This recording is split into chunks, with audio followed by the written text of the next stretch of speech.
May working desk ka ba sa bahay ninyo? If yes, saan ito nakatapat or nakapwesto? Kapag malas ang pwesto nito, this will give you a money flow na putol-putol. Ito ay dahil ang mga working desk mo sa bahay ay may koneksyon sa takbo ng inyong pera or income.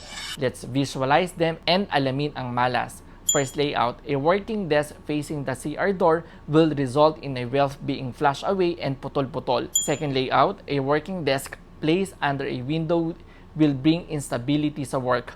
Third layout, a working desk na nakatalikod sa pintuan ay hindi isang command position, kaya ito ay malas. Fourth layout, a working desk na nakapag-uupo ka ay solid wall sa likod mo at nakikita mo ang buong view ng inyong office ay isang perfect example of a command position at good feng shui ito. Para makontra ang maling posisyon ng working desk, ibahin lamang ang pwesto nito. Sana ay may natutunan kayong bago mula sa amin.